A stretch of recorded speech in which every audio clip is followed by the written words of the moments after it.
Barangay Hinebra trade mga bro, Ralph ko para kay Gian Mamuyak at Converge nagkagulo, magkakasuntukan pa.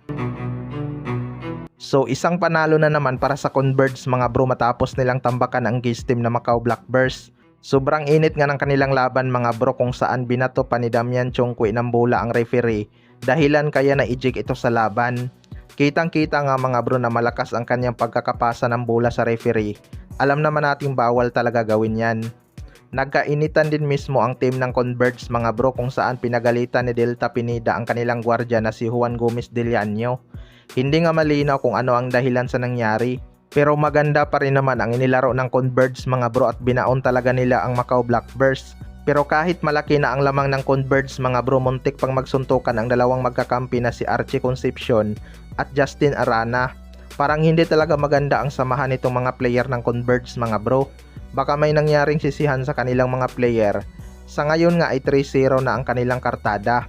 Kung may problema man sa kanilang kupunan, kailangan talaga nilang ayusin yan. Hindi talaga maganda para sa isang team na nagkakainitan ang sariling magkakampi, dahil ang tendency niyan masisira ang kanilang game plan. Hindi ko rin talaga maintindihan kung anong nangyayari sa team na yan mga bro. Dapat dinidisiplina nila ang kanilang mga player.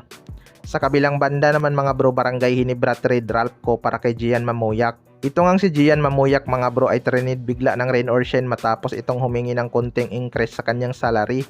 Hindi nga ito nagustuhan ng ibang fans dahil binabarat nga daw ng rain or shine itong si Gian Mamuyak. Pero ayon nga sa rumors mga bro, baka itrade ng Phoenix Fuel Master si Gian Mamuyak sa Barangay Hinebra kapalit ni Ralph ko. Well, para sa akin mga bro, deserve naman talaga ni Gian Mamuyak magkaroon ng increase. Kita naman natin ang kanyang nilalaro sa rain or shine. Pero kung mapunta to sa Barangay Hinebra at makapagpakita ng magandang laro, baka mas tataas pa sa max salary ang kanyang makukuha. Patas lang naman siguro ang trade na yan dahil kailangan din talaga ng Phoenix magkaroon ng legit shooter. Sharp shooter nga itong si Ralph ko mga bro, kaya lang loaded na nga ang kanyang position sa Barangay Hinebra. Kaya minsan lang siya magkakaroon ng quality minutes. Predicted na rin ang kanyang laro sa Barangay Hinebra mga bro, dahil alam na nga ng kalaban kapag nag-dribble itong si Ralph ko, papasa talaga yan sa kanyang kakampi. Si Gian Mamuyak naman kaya nga nitong magbigay ng puntos at kaya din itong magtimo ng opensa. Pwede talaga to sa posisyon ni Jeremiah Gray at Stephen Holt. Pero ang tanong lang dyan mga bro ay kung magkasundo kaya ang dalawang team na yan.